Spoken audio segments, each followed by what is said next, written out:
Good morning mga koys. Good day, good noon. Bahala na, depende kung anong oras niyo ito pinapanood.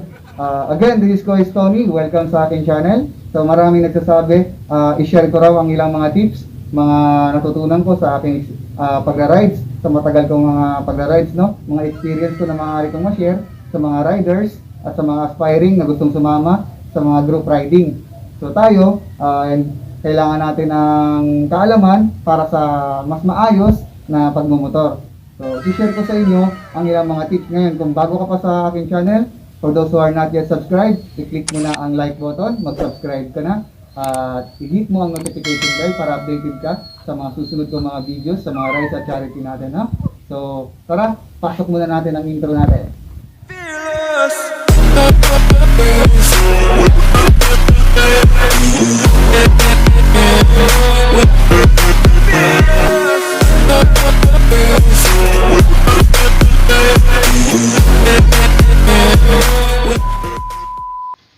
Ayan, welcome back mga koys, mga sis. Again, i-share na natin, ano? So, sa pagmumotor kasi, kailangan na may konti tayong kaalaman, ano? Meron tayong guide o tips para mas smooth, mas hindi ganun kaabala ang pagra-rides. Ano? Ang ating grupo dapat ay alam ang mga bagay-bagay sa pagmumotor. Hindi lang basta pigalan ng piga, ano? So, shoutout muna dyan sa lahat ng ating mga tropa, no, na mga motorcycle riders dito, lalo-lalo na dito sa Palawan, no. Sa pagmumotor kasi hindi lang basta hindi lang basta marunong ka lang magmotor. Dapat sa isang grupo alam mo rin ang mga bagay na ito. Unang-una, dapat pag magmumotor kayo, mag-group riding kayo is mayroon kang protective gears. Ano ba itong mga protective gears na ito? Unang-una, syempre, meron tayong full face helmet. Hindi po pwede yung bow helmet lang, no? Kasi long rides yan. Mapa-short ride man. Ang disgrasya hindi natin hinihingi, no? Pero mas mabuti ng safe tayo. Mga gears, knee pad, elbow pads, gloves. Importante yan. Dapat is aware ka or prepared ka. Tapos, sa mga gears na yan, depende naman as long na kahit mahal o mura, kahit mura lang siya, basta matibay, affordable, okay naman siya, basta ang importante is mapoprotektahan kayo. Pero I suggest na mas makakabuti yung may quality na mga gears. So dapat is komportable ka rin. Hindi yung hindi ka naman komportable pero binili mo kahit mahal, no? So yun mga koys. Ang second ay i-check mo lagi ang iyong mga kung condition ba ang iyong motor, kung may mga tools ka ba. So, check your motorcycle, the second one. Bago ka bumiyahe, bago ka sasama sa group riding, dapat is maayos at kondisyon ang iyong motor. Dahil mahirap na kung ikaw ang mismo ang maging sagabal sa inyong grupo. Ikaw yung masiraan. So, dapat is ride for yourself palagi, no? Dapat ang safety mo is laging isinasaalang-alang mo. So, yun. Ang pangatlo naman ay dapat sa isang group riding, meron tayong tinatawag na pagpaplano. So, pinagmimitingan nyo yan, pinaplano ninyo ang inyong ruta. Hindi po pwede na basta-basta na lang kayong magra-rides nang walang plano. Dapat is, alam nyo rin kung saan kayo hihinto, kung saan kayo magpapahinga. So, planado yan dapat lahat. Hindi po pwede na basta-basta na lang, gano'n na lang, pupunta na kagad kayo, walang plano, no? Kahit verbal lang, okay na yan. So, sa mga aspiring riders, dapat is matutunan nyo yan. Planuhin lahat ng pupuntahan. Then, pang-apat, dapat ay lagi kang open-minded sa lahat ng mga hand signals. Ibig sabihin, dapat alam mo yan. Ngayon, sa susunod ko na vlog, i-share ko sa inyo ang ilang mga foot and hand signals ng isang motorcycle riders. So, i-comment down below nyo na yan kung gusto nyo po yan. Ano, mga boys?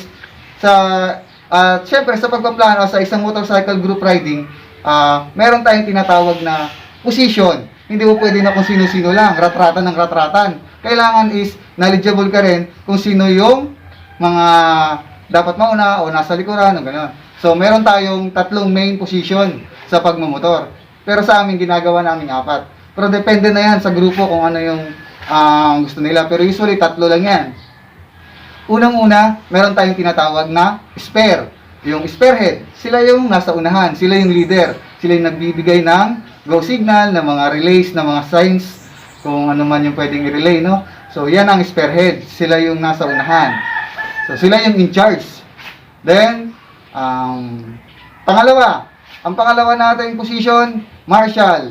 Ang marshal, sila usually yung mga malulupit sa daan, malulupit sa grupo ninyo. Sila yung allowed na mag-overtake, mag-check, ganito, ganyan. May plot, ganito, ganyan. So, sila yung usually na allowed mag-overtake. Hindi po pwede yung kung sino-sino lang. So, ganun ha. Marshal. Sa marshals kasi, depende yan sa dami. Kung marami, ang riders, so marami rin yung marshal. So, yun. Mga koys, ang pangatlo na position sa group riding, so road sweeper. So, sa sweeper, sila yung naka-assign dun sa pinakadulo. Sila yung responsable sa lahat ng mga may iwan, mapaplatan. So, niraradyo nila yan doon sa spearhead para malaman ng spearhead. So, road sweeper ha. Then, yung sinasabi kong pang-apat na depende sa inyo kung gusto niyo magkaroon ng ganon.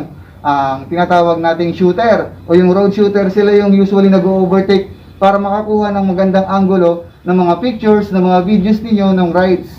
So, yun. Apat po yan, no? Or tatlo, ngayon ginawa kong apat. So, depende yan sa inyo, mga koys.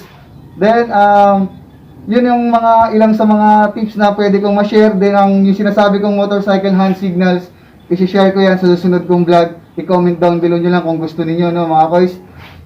Shoutout muna tayo sa Palawan Moto Vloggers. Mga koys, ride safe lagi. Sa aking grupo, sa RS Lovers Riders Club. Shoutout sa inyo. Ryan, Logromio, Parichoy, Elton. At sa lahat ng membro ng Palawan Motorcycles Organization, lalong-lalo na sa nagpa-donate ng face mask, Team Smash Palawan. Ride safe kayong lagi mga koys ha. At salamat sa inyong pag-sponsor ng face mask. Sa aking mga kaibigan na vloggers din, mga YouTubers, kay Abiner GH, i-subscribe na natin yan mga koys, napakabait yan. Si Ginalyn FA, Pops Angel, GC Enon, so kay JP, kay Moto JP, nako, napakababait ng mga Palawan Moto Vloggers na yan. Sa Team SPG, na pinamumunuan ng Irishie, Madronio.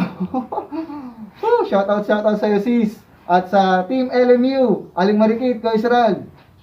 Welcome sa panonood. Welcome sa akin channel. At kung gusto nyo i-shoutout ko kayo, i-comment down below nyo na ang inyong mga pangalan. At mag-subscribe na rin po ang hindi pa nakakapag-subscribe. Yan lang po mga koys. At enjoy sa panonood. Ride safe!